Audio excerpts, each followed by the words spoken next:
Hare Krishna. Welcome to another episode in Lives of the Vaishnava Acharyas. My name is Chaturatma, dasa.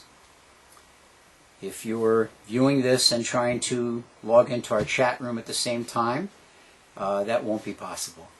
While you're looking at this, I'm walking around Sri Vrindavan Dham. I'm on sabbatical or break, if you will, little vacation in Vrindavan and Jaipur for 4 weeks.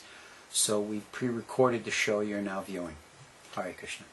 So we're going to speak this evening about one of the prominent personalities in Sri Chaitanya Mahaprabhu's life, and that is Raghunatha Bhatta Goswami.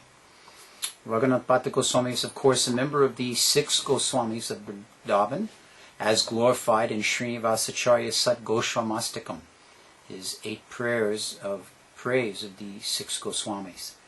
And Raghunatha Bhatta is probably one of the least written or spoken about. One reason that may attribute to that is that he left no written word himself. He's the most noticeable of the Goswamis that did not write any books. He had many other amazing and wonderful qualities, which we will discuss, but therefore some of the information about him is less than it would be about his associates, Rupa or Sanatan, for instance. So before we can speak about Raghunatha Bhatta, as with many other personalities, we have to back up a bit to get a broader picture. This is one of the tricks of the trade, if you will, of an artist. First they draw an outline to get a concept of what they want to do, and then they fill in the blanks. So we want to make that outline about the life of Raghunatha Das Goswami by explaining where he's come from. Particularly, we want to discuss about his father, Tapan Mishra. We're looking around the year, let's say into the 1400s, 1490s, something like that. And maybe even a little bit earlier. I'd say 1490 sounds good. So at this time, of course, Mahaprabhu is staying in Navadvip, and he is establishing his school for teaching Sanskrit and grammar and like that. He's known as Nimai Pandit at the time. And he's gaining quite a reputation as a scholar and a Pandit. And there's one Brahmin who comes from the a village of Rampur. Rampur is on the Padma River, which is part of East Bengal.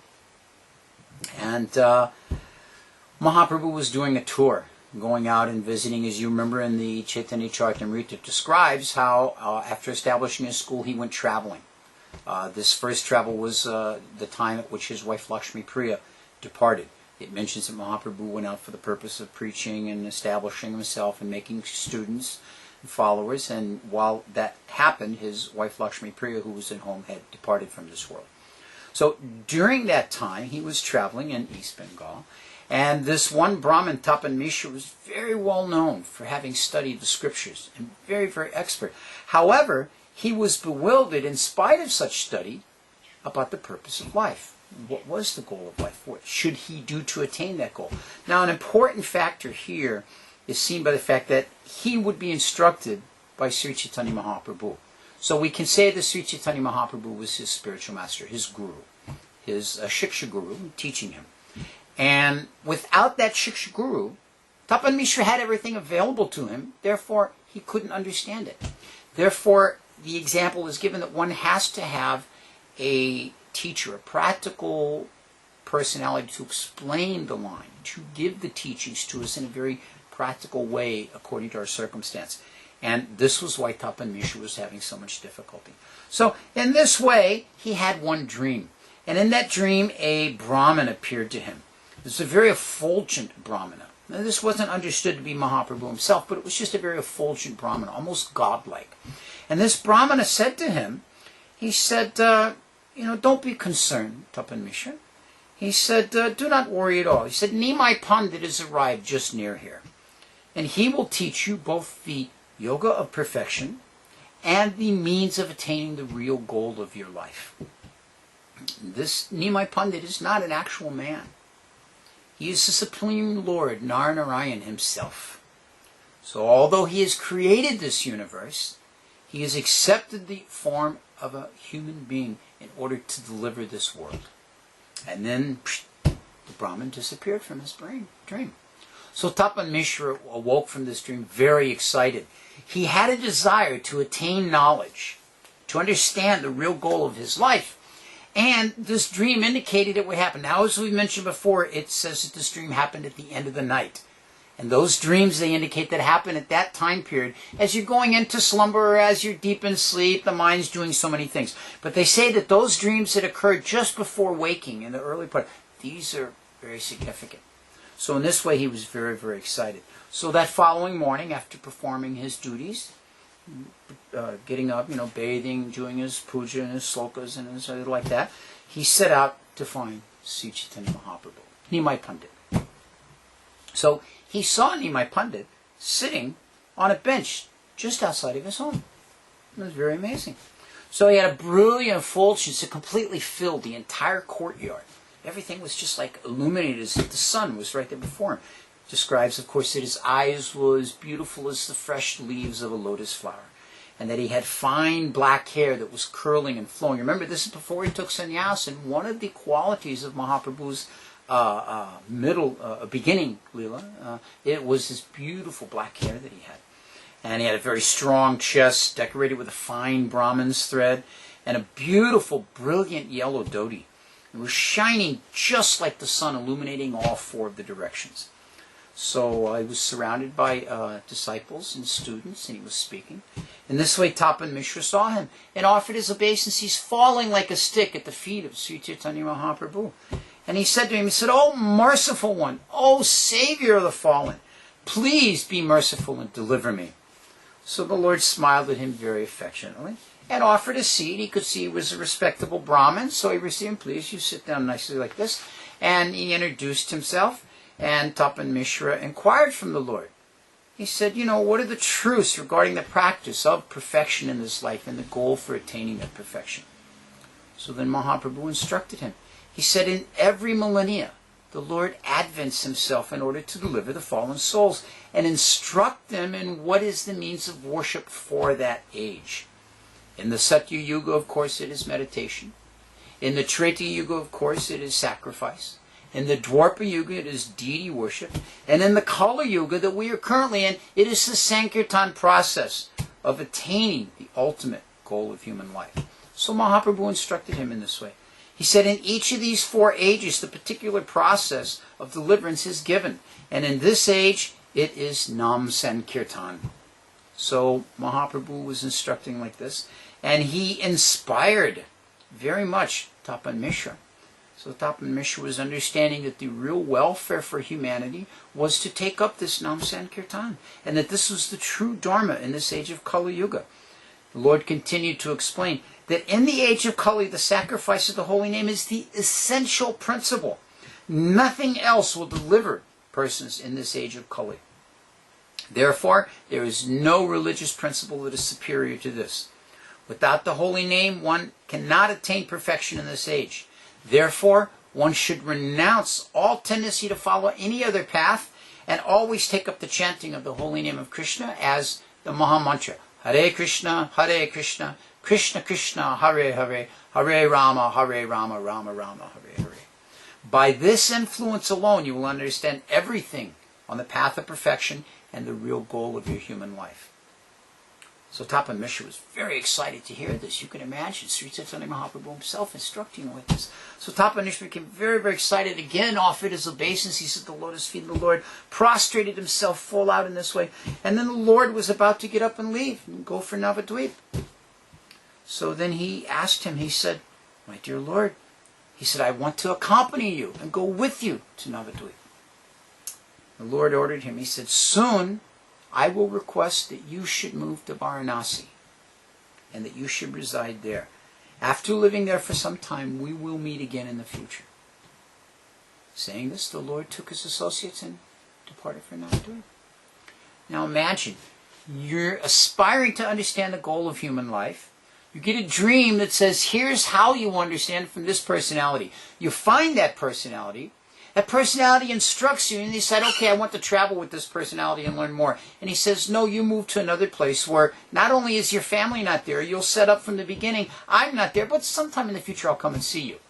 Oh, such separation. But such was the instruction of the Lord to Tapan Mishra. So Tapan Mishra accepted this, and then he arranged in due course of time that he and his family moved to Varanasi. And he lived there. And, Varanasi, Benares has many different names, Kashidam, like that. So, but this is a very prominent place of the Mayavadis. So Sri Chaitanya Mahaprabhu had a plan for delivering these people. So anyway, some years go by. Tapan Mishra is there. He has 2-3 other devotees are there. Chandra, Shekhar, like that. Anyway, they're residing there. And in due course of time, Mahaprabhu has taken sannyas. He's returned to Navadvip, engaged in his Navadvip Lila, and he's now taken sannyas. And after, then he began to travel, of course, you know the story. He took sannyas, moved to Jagannath Puri, did a bit of traveling here and there like that. And so in this way, he returned in his travels, or not returned, but went to Benares, went to Varanasi. And at that time, Tapan Mishra was there in the Ganga, because it's located right on the banks of the Ganga, and he was there taking his bath. And he began to hear the sounding of the holy name, very sweet, very, very potent. And he thought, where is this coming from? This wonderful sound of the holy name. And it was being chanted so loudly that it just astonished him. So he began to look. It describes that he was like a thirsty man looking for the ocean in the middle of the desert.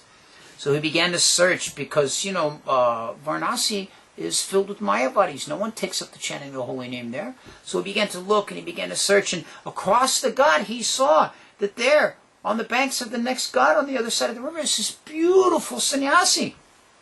The unprecedented stature and bodily features. And Tapan Mishra thought, who is this great personality? He seems to resemble that Nimai of Nadia that I met. But he was not a sannyasi. So he made arrangements to go there, and he approached him. And he says, could this actually be him? And he looked, and sure enough, when he got there, he could understand. This was actually the self-same Nimai of Nadia, Nimai Pandit. And so he affectionately offered his obeisances again at the feet of the Lord. And when he was embraced, when he rose up from the ground, Sri Chaitanya Mahaprabhu took him and embraced him into his arms, and was so happy to meet him. And Tapan Mishra, of course, was very excited to meet Mahaprabhu in this wonderful reunion after such a long time. And of course, Mahaprabhu had completely changed. He was now a sannyas with shaved head and a vow of renunciation like this. So with great affection, Tapan Mishra took him and brought him into his home. And he washed the Lord's feet, and then he took that charnamrita from the Lord's feet and drank some of that and sprinkled it on his head and gave to each of his family members. One of those family members was his young son, whose name was Raghunath. Raghunath Bhattacharya, that was his name. Raghunath Bhattacharya. And Raghunath Bhattacharya was about 8 or 9 years old at the time. So you're an 8, 9-year-old boy. The guest of honor in your home is Sri Chaitanya Mahaprabhu. Actually, he was the guest of honor, but he didn't live there. While staying in Benares, he lived at the home of Chandrasekharacharya. And then he would come and take his meals at the home of Tapan Mishra. So in this way, he was there, and Mahaprabhu saw the young boy, and he brought him over and set him on his lap, as you're like to do with a young boy. And he was very happy to speak with him, and showed affection to him, and talking with him like that, asking a little bit about what he's doing, in this way. In the meantime, Tapan Mishra began the cooking, and he was assisted in the cooking by Balabhadra Bhattacharya. Balabhadra, of course, later will have significant roles in Mahaprabhu's pastimes. So he made arrangements so the Lord could take his bath, and then, as soon as he finished his bathing and all, then he came and ate. Now, this is an important point, because the noon time is when most sannyasis, most people that are very steady in this regards, would take their meal. And before taking their meal, they would take a bath, cleansing themselves from the early days' work or business or activities or dust from traveling, whatever, and then refresh, take down, and honor the prasad, because the prasad is non-different than the Lord.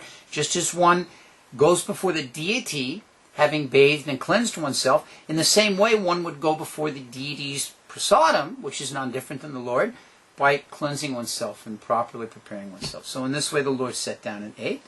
And when he was finished eating, it mentions that Raghunath went to the room where the Lord laid to take rest, because it's also quite common after you take a good lunch meal, you lay down for a little bit, take a little rest.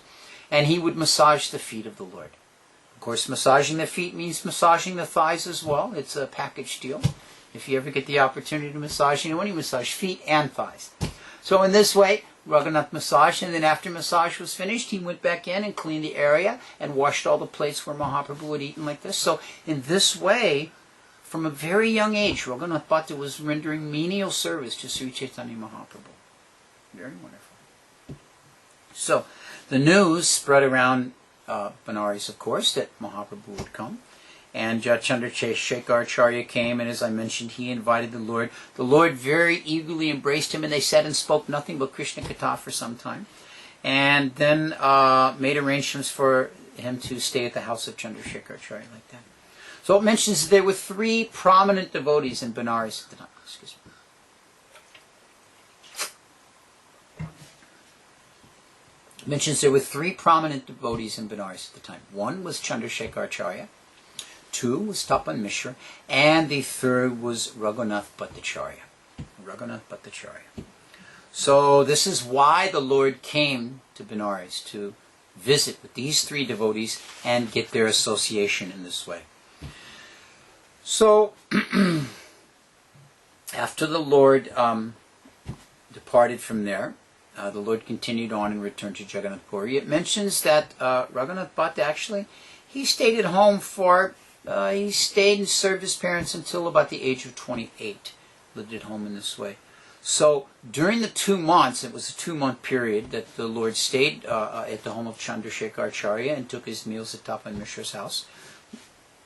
There were many opportunities to receive the mercy of Sri Chaitanya Mahaprabhu, for the Lord to give his blessings to him and for him to hear the different instructions going on. So after Mahaprabhu stayed there, then time came for him to leave and return to Jagannath Puri. Now it mentions that all the devotees at that, you can imagine for 2 months, every day the Lord has been staying in your home, or every day the Lord has been taking his meals in your home, and you've been getting some personal service to the Lord, massaging his feet or cleaning his plate or arranging for Prasham, and now the Lord says, okay, time for me to go. The agony and the mood and feeling of intense separation these devotees felt just caused them to be completely heartbroken. The very prospect of no longer seeing the Lord. So Raghunath Bhatta had an idea, and he bowed himself before the feet, and grabbing the feet of Mahaprabhu, crying and weeping his tears onto the Lord's lotus feet, he begged him again and again, please, please, do not go. Stay a little bit longer. So the Lord took the boy up on his lap, and he assured him, he said, don't worry. He said, you stay here and serve your aged mother and father, and in due course of time you'll come to Jagannath Puri and you'll see me again. No need to be so distraught like this. So then, of course, he set the boy down, he embraced Tapan Mishra, he embraced Chandrasekhar Acharya, bid each of their family members farewell, and then he continued on foot to Jagannath Puri. So, during the course of time, after he left, of course, Raghunath is a young boy in his studies and like that, and during this time he became very expert in Sanskrit grammar, became very expert in rhetoric, he learned poetry very expertly. These will all come to serve him quite well in his later years. And then, of course, he was exposed to the Shastras, to the revealed scriptures. Revealed scriptures is an important descriptive word for the Shastra, because revealed scripture means that it is shown. If something's revealed to you, right? There's some hidden valuable in a family chest, and the father finally at a certain age, he says, son, come, I want to reveal something to you. And he opens it and shows you this is the heritage of the family. So it's revealed. In other words, someone shows it because you're not able to see it on your own. So this is the importance of learning scripture as a revealed Shastra from a bona fide spiritual master, from a teacher. So in this way, Raghunath learned all the different revealed scriptures, and studied and continued to serve his mother and father throughout the years. And finally, one day, his father said, "You're old enough now. I think you should travel with Shivananda Sain, and you should go to Puri." So take this opportunity and go and visit Mahaprabhu. So he's very excited. Tapan Mishra has instructed. And this is also the mercy of the Father. He could have kept him there, but he said, no, you go and get the association of Mahaprabhu again. So he sent him like this. It describes that the ecstasies that Raghunatha Bhatta had when his father gave him this instruction knew no bounds. He was just overjoyed at the idea of being able to go and see Mahaprabhu again. So in preparation for this, his mother prepared all kinds of various delicacies, just like sometimes a devotee goes to India or goes to a particular festival or something. They arrange to take some Mahaprasadam or some special prasadam or something like that to distribute when they get there. So mother packed all kinds of nice things for Raghunatha Das to take, on behalf of the Mishra family, and all types of delicacies and everything in a big package which he took with him. So, out of very intense eagerness to see the Lord, Raghunath hurried to Puri, just briefly visiting in Bengal and going on like this. And while he was traveling, he met up with one man, and this man's name was Ramdas Vishvasha. Ramdas Vishvasha was a Brahmin Ram devotee initiated in the Ramanadi succession. And he was completely devoted to Lord Ramchandra. And he would regularly, with great enthusiasm and never-ending devotion, chant the name of Ram all day long. So he was a very learned man in Sanskrit poetics and different scriptures, and he was a very well-to-do member of the Kayasta caste. You may remember, although they were somewhat of a subgroup of the Sudra caste, they were physicians and scholars and business managers, things like that. So they also generally had positions with the government. And in this case, Ramdas Vishvasha had a position with the government treasury. So he was quite well-to-do, quite wealthy, and very well trusted by the Shah at that time. So he was traveling to Puri because he wanted to go to Puri and renounce all of his material entanglements and just to visit Jagannath Dev like that. So he was thinking this way. So he met up with Raghunath Bhattacharya, and the two of them traveled together. And Ram could recognize the exalted Vaishnava position of Raghunath Bhatta. And so what he wanted to do, he saw that Raghunath Bhatta was carrying this bag, remember this big bag from his mother with all the goodies and delicacies and all other arrangements. So he said, please, you let me carry that bag for you, sir. It is my duty that I should serve you. You were from a Brahmin family. You're in a Tapan Mishra, of course, was an upper-class Brahmin family. His son was an upper-class Brahmin, and you could distinguish these things by understanding a person's background. And Ramdas Vishvasha was considering himself to be from a lower class. He said, you should let me serve you in this way. So he was carrying the bag.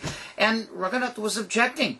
He said, no, you shouldn't carry this for me. Why should you take up this difficulty? But Ram, he was saying, no, I am a low Sudra and you're an advanced Brahmin. It is my duty by the laws of society to serve you.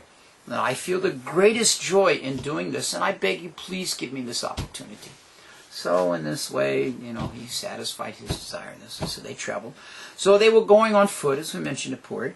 And when they finally arrive in Puri, they go straight to the abode of Sri Chaitanya Mahaprabhu. And he offers his obeisance straight out to the Lord, falling at his feet. And at that time, the Lord embraces him and says, oh, my Raghunath! And he picks him up and hugs him to his chest like this. You can just imagine you've been traveling and anticipating, when I get there, I'll get to see Mahaprabhu. And then you get to see Mahaprabhu, and he picks you up and embraces you to his chest. How exciting it was. And, he said, you've gone through so much troubles to come and see me, traveling from so far like that. And so Raghunath was thinking to himself, I'm coming to see the Lord. I didn't even think he would know who I am. And here he's received me in so much affection. How is this that a person such as myself, who only had a little association with the Lord as a child, would be received with such great affection by the Lord? So many devotees who are very dear to him. Why should he show his mercy to someone such as myself, the lowest of the devotees? So he was thinking in this way, and in the meantime, Mahaprabhu was laughing and smiling and embracing Raghunath. Oh, my Raghunath, like that. So it was a very, very wonderful reunion. So Raghunath, he fell to the lotus feet of the Lord, and he embraced the Lord's feet. And he said, oh, most merciful Lord, in truth, please tell me, why are you giving so much consideration and mercy to one as humble as myself? Now, this isn't saying, oh, I'm such a humble devotee, but humble in the sense of I'm a low person. I'm a very undistinguished, insignificant individual. So he was asking him. And I said, Raghunath, You were the son of Tapan Mishra. I cannot forget the service that your family gave to me when I stayed in Benares. How wonderfully your father took care of me and how wonderfully your mother cooked for me. Therefore, your entire family is very dear to me. So in this way, he was appreciating like that. So then the Lord inquired, and how is Tapan Mishra doing? And his good friend Chandrasekhar, how is he doing also? Please tell me. So he was explaining like that, and talking about the different things and which devotees and all like that. So then Mahaprabhu called Govinda, and he said, Govinda, you please make arrangements for Raghunath to have a suitable place to stay. And then after this, he introduced him to Sarup Damodar and all the different devotees, pointing them out one by one. And of course, on behalf of his parents, Raghunath Das offered his obeisances to all these, because Tapan Mishra knew many of these devotees, either personally or by name, and sent his obeisances. Oh, when you see Sarup Damodar, give my obeisances. When you see Govinda, give my obeisances, like that. So he also gave them the news of, all the different devotees. And he had passed through Bengal, so he was giving the news of the different devotees. Oh, and I stopped and saw this one and that one. They said to tell you, so on like that. So sharing all the activities of the Vaishnavas like that. And then finally, bringing out the bags that his most affectionate mother had sent with him, Raghunath began to distribute nice Bengali delicacies to all the devotees of Puris, which they very, very happily received. And then Mahaprabhu said, all right, let me have all these turned over to Govinda, and he will arrange to distribute them all to us as prasadam. So they were all done like that. So then he arranged for Raghunath to go and take his bath and then come back and eat prasadam with all the Vaishnavas like that. Very, very nice reception. So for 8 months, Raghunath Bhattacharya stayed in Puri serving the Lord. It mentions that during that time, he would always invite Mahaprabhu for his meals. And he had the opportunity to cook. Raghunath Das, one of his most noted qualities was he was an expert cook.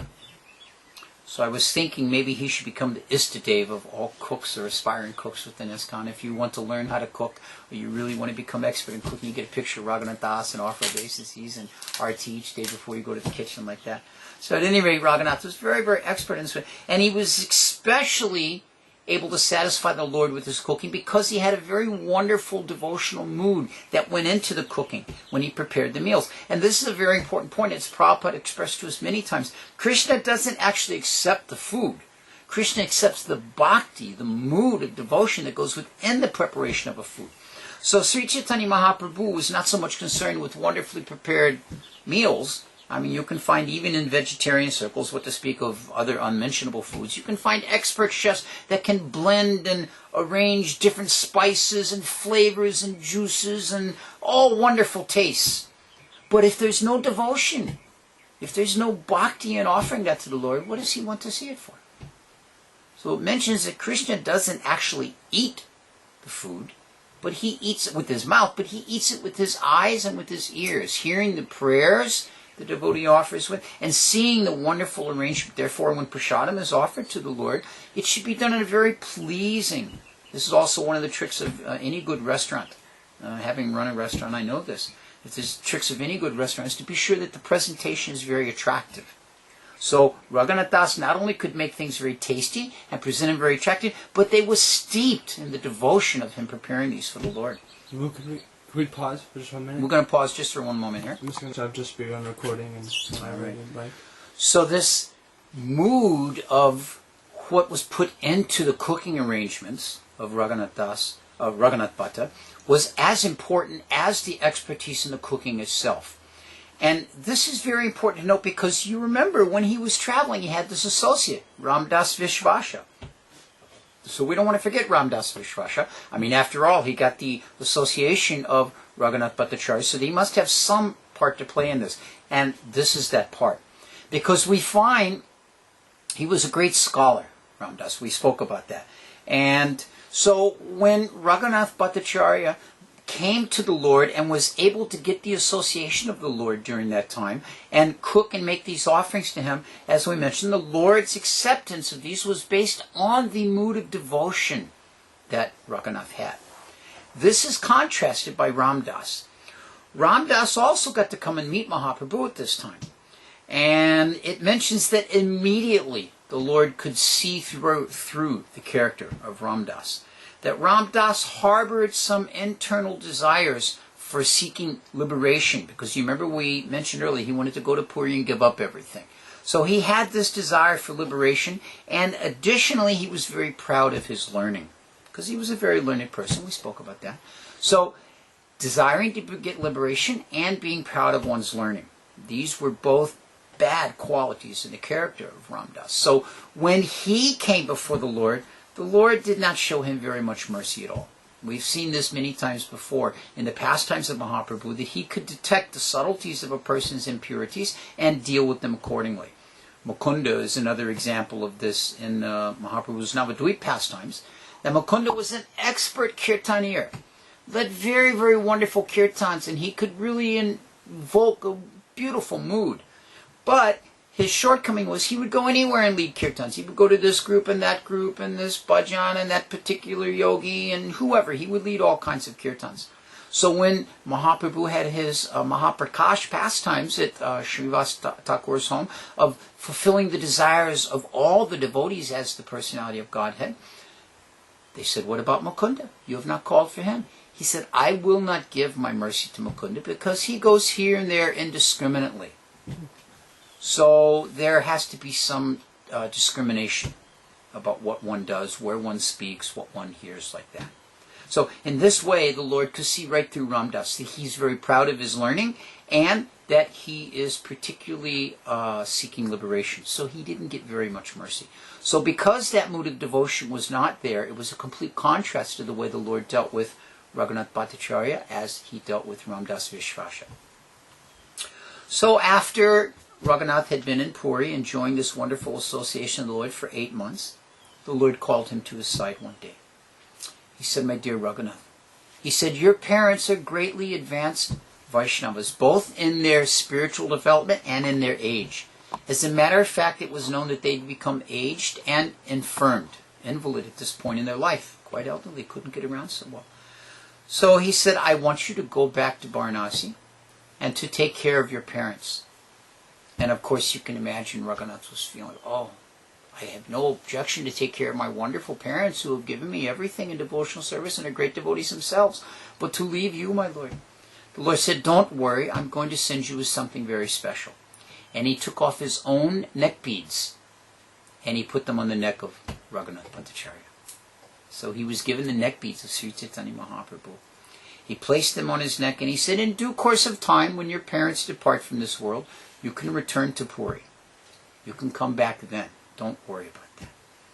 So he gave Raghunath Bhatta also some different Mahaprasad from Jagannath Puri to take back, just as Raghunath brought different types of delicacies. So Mahaprabhu sent back for Chandrasekhar and Tapad Mishra and the different devotees to distribute this. And then Mahaprabhu gave him 3 instructions.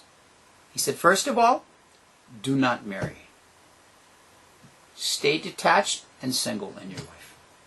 Secondly, he said, study the Srimad Bhagavatam from a pure Vaishnava. And thirdly, he said, once your parents have departed from this world, you return to Jagannath Puri to my service. So these are the 3 instructions. And with that, Raghunath began to make arrangements, packing everything up and getting his belongings together, however meager they may have been, and getting the bags of prasadam together. And then he went before the Lord to take his departure. Now this is an important point I'd like to mention. Before one travels, one must take the permission of the Lord. This is something we can practice in our daily lives, in our home temples, or in our temples, in our home altars, in our personal home, or in the home temple that we belong in. Before we leave, we should go before the deity and beg their permission. Please allow me to do this. Please give me your blessings. I'll return safely. So this way we see ourselves as a servant of the Lord in every aspect of our life. My dear Lord, I'm going now. See you later. My dear Lord, please give me your blessings that I may go on this journey and be successful in becoming Krishna conscious and return safely to your lotus feet. So this is what Raghunath did. He was getting ready to go. He had already been instructed, you go, here's what you do while you're gone. So he could have just left. But as his final thing, he went before the Lord, now please you give me your permission. So the Lord embraced him very heartily, it mentions. It describes this word heartily. A big, enthusiastic embrace. He said, all right, now you be gone. and Raghunath went off in this way. Now, when Raghunath returned to Benares, he did indeed, as it mentions, take care of his parents. He served them very nicely, seeing to their needs, seeing to their care and facilities. And it mentions this only lasted for 4 years, because it was within 4 years' time that both the mother and father passed away within the same year. So during that 4-year period, while he was taking care of them, he did indeed study the Srimad Bhagavatam. And he became very, very devout in his studies of the Srimad Bhagavatam. So after the departure of his parents, he gathered up whatever belongings he had left, distributed whatever was from the family to the different Vaishnavas, and then he returned to Puri. When he arrived back in Puri, he was staying there with the Lord. Of course, this time his arrival was more simple. There was no mother to make big bags of fancy prasadam and Bengali delicacies to take in everywhere. But he was very heartily received as well, and stayed in Puri and serving Mahaprabhu in the same way as he had done previously. One day Mahaprabhu called him. He said, "My dear Raghunath," he said, "I have one instruction for you." He said, "I want you to leave Puri and go to Vrindavan." He said, "I have previously gone to Vrindavan, and I had much work to do there, but I was not able to accomplish it because I had returned to Puri. He's, as you well know, my mother has requested that I should live in Puri. Therefore, I cannot go to Vrindavan as regularly as I like." Now, this should be a lesson to all young men, or all men, period. It doesn't matter what ashram you're in. It doesn't matter how old you are. You got to pay attention to your mom. Sri Chaitanya Mahaprabhu, the independent Supreme Personality of Godhead himself, in the sannyas order, points out that I would like to leave Puri, but I can't. My mother has asked me to live here, and to satisfy her, I have to do so. Of course, we know that when Mahaprabhu took sannyas, Sachi Mata requested that you please at least stay in Puri. That way you're at distance, as is necessary for your order, but I can get news from you regularly as to what's happening. It's not so far away. So to satisfy his mother, the Supreme Mother of the universe, he agreed to this. So he said to Raghunath, "I have much work to do in Vrindavan, and I will do it through you. I want you to go there, and you will assist Rupa, you will assist Sanatan, and you will complete the work that I have only just begun." And what is that work? To write the Bhakti Shastras, to discover the holy places of Vrindavan, and to reignite the presence of Vrindavan as the supreme Dham. Because remember, Vrindavan had been lost. All these holy places were unknown. It's not like when we go there now and everything's right there. You know, there was nothing. It was just forest. So in this way, the Lord arranged for him to make his departure. And he gave him some particular presents. One thing he gave him was some collection of tambu, spices that are offered to the deities. I have an arrangement at my home where to my dear Harilal each morning after his meal I offer some combination of spices. And I've shared those with different devotees, and they've become quite sought after by those that have had them. Very tasty. So this kind of tasty little spice the Lord takes after his meal. It's called tambu. And so the Lord gave some of that to Raghunath, and he gave him a large tulsi garland. Now, depending upon which history you read, some describe it as 10 foot, and some describe it as 14 feet. So whether it was 10 feet or 14 feet, it was a big tulsi garland. So it mentions that Raghunath Das received these, and very, very carefully he took these and preserved them to worship them as Mahaprasad from Lord Jagannath, and given him directly by the hand of Sri Chaitanya Mahaprabhu. So in this way he collected everything, made all of the necessary arrangements, and then began his departure to Vrindavan. Now, of course, we know that Mahaprabhu had gone from Puri to Vrindavan, so Raghunath was very intelligent and found out from the associates of Mahaprabhu, particularly Balabhadra Bhattacharya, who was the Lord's traveling companion, what was the path that Mahaprabhu took. And he took that same path. And it mentions that having set out on that path, that he went in the same places of the Lord, and therefore was able to remember the Lord while he was walking to Vrindavan, and to hear from one place to the next, oh yes, the Lord stopped here, and while he was here he performed the most amazing activities. Oh yes, the Lord visited here, and this is the temple where he went and had darshan, and then he took prasad at this place here. So in this way, from Puri all the way to Vrindavan, he was constantly remembering Sri Chaitanya Mahaprabhu, not only internally in his own mind and heart, but externally by being reminded of all the places the Lord had gone to. So this is the importance of going to these holy places. It enhances our memory of the Lord. So it mentions that finally he arrived in Vrindavan. Such a warm reception, such an affectionate embrace he received from Rupa and Sanatana Goswamis. They were so happy to see him, and he immediately placed himself under their care, accepting them as the senior sannyasis, the senior Goswamis of Vrindavan, studying under them. It mentions that during this time, he continued very, very steadfastly to study the Srimad Bhagavatam with them. Of course, they were very, very affectionate, treating him just like a most confidential associate and godbrother. And then they introduced him to all the different residents of Vrindavan. Excuse me.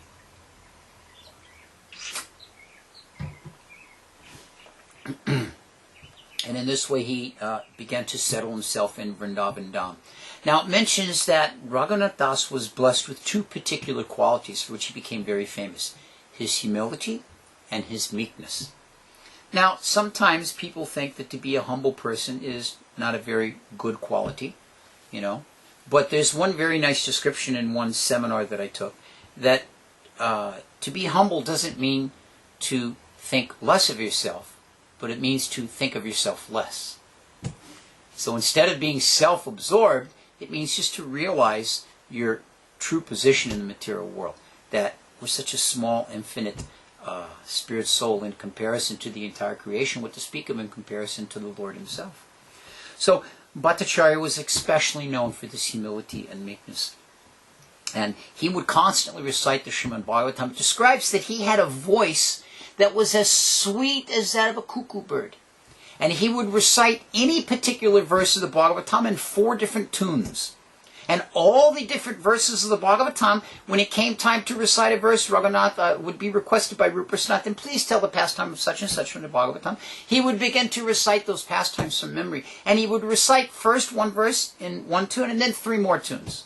So each verse he recited in 4 different tunes. The devotees were simply enchanted by the presentation of the Bhagavatam. Keep in mind that generally speaking, we see if someone has an ability to sing very nicely or speak very nicely, they become a little proud of this.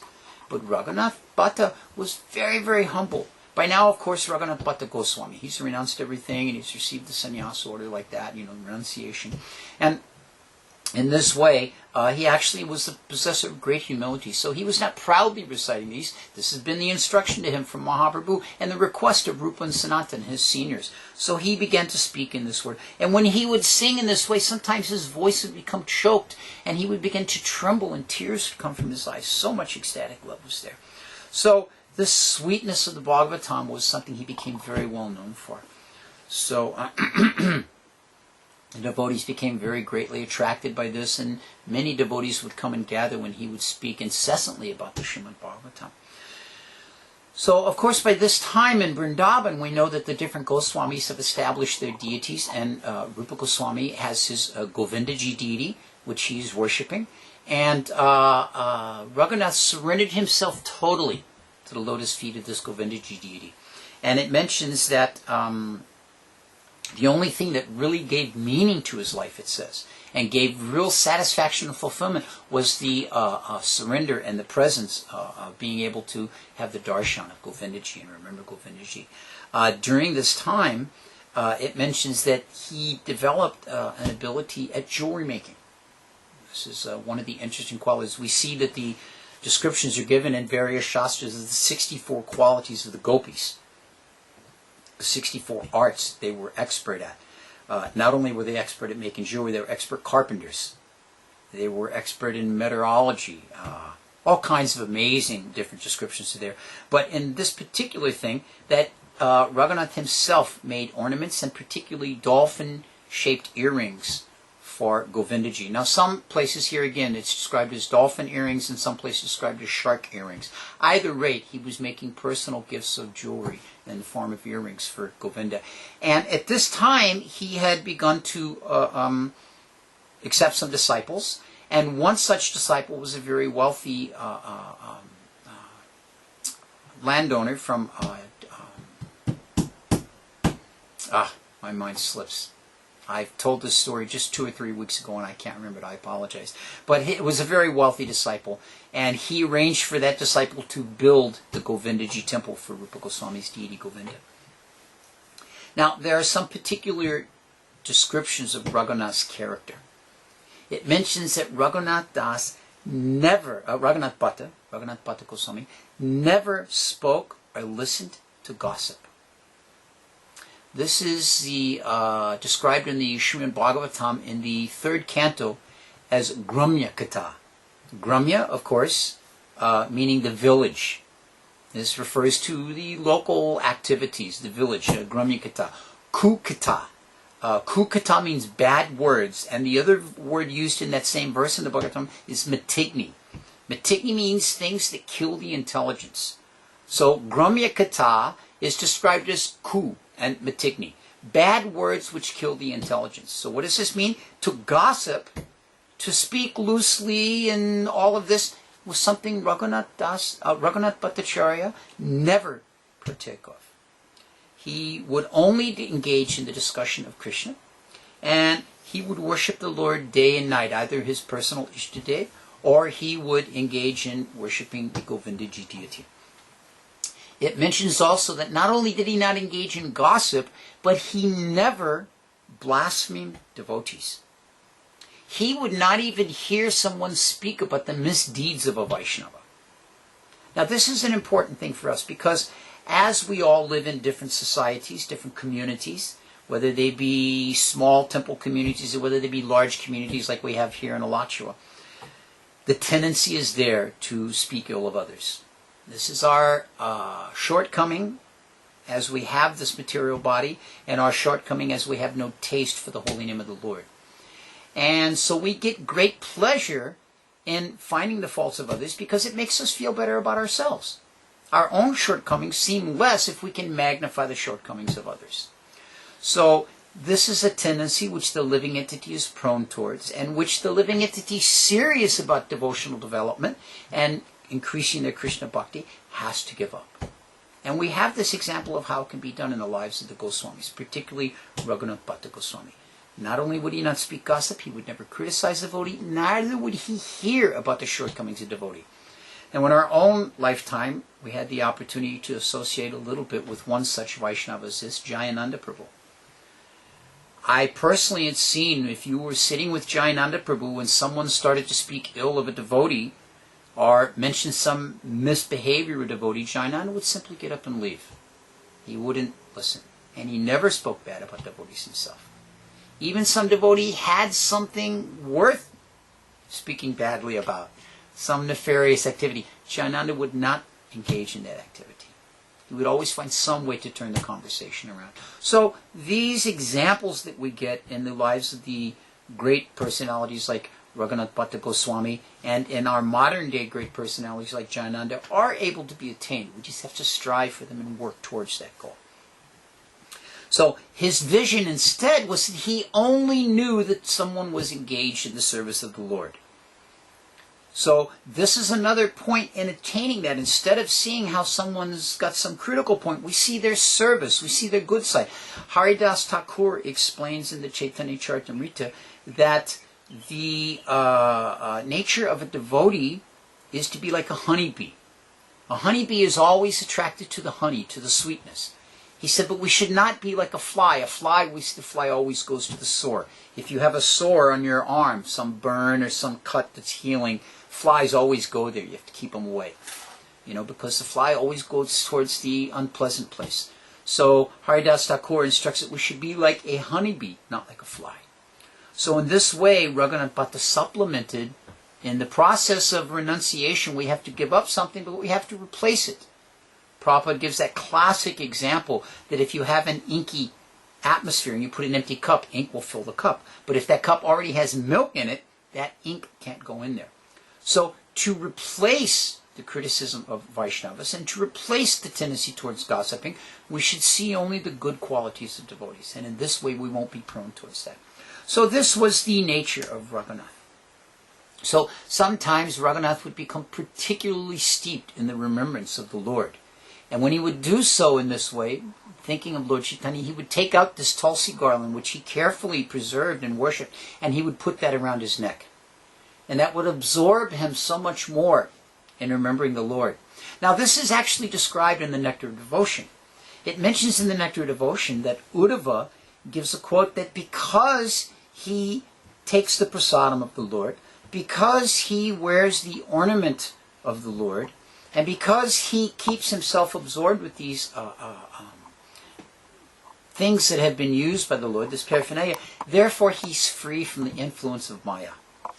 So this is an important point, to wear the prasadam of the Lord when it's applicable, or to keep the remnants of the Lord, different ways that we can use these things to enhance our remembrance of Krishna consciousness. So in this way, the ecstasy of Raghunatha Bhatta increased more and more by remembering Sri Chaitanya Mahaprabhu in this way. There's a very nice description given by Srinivasacharya in the Bhakti Ratnakar. The Bhakti Ratnakar, of course, is written by Narahari Sakar Thakur, and he quotes Srinivasacharya, and this quote is there. As I look upon the Samadhi tomb of Raghunatha Bhatta, my heart breaks and my eyes are awash with tears. But who is not overjoyed as soon as they hear Raghunatha Bhatta Goswami's glories? He was such an expert teacher of all the scriptures that even Brihaspati would become cheerful upon hearing his descriptions and explanations of the Vaishnava doctrines. There is nothing to which his discourses on the Bhagavat can be compared. Even Vyas himself wishes to sit and hear the Bhagavat explained by Raghunatha Bhatta Goswami, knowing that such explanation will bring the greatest of happiness. The demigods in heaven are astonished when they hear the devotional practices of Raghunatha Bhatta Goswami. So it mentions that when the devotees heard Srinivasa's explanation like this, that they all fell to the ground in front of the Govindaji deity and were very happy to know of this. It also mentions that when Raghunatha Bhatta Goswami departed from this world, he was about 79 years old. No, I take that back, 73.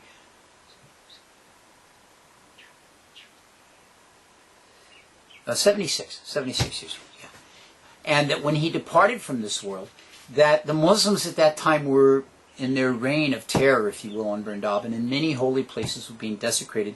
So, usually when a great saintly person departs, their body is placed completely in samadhi.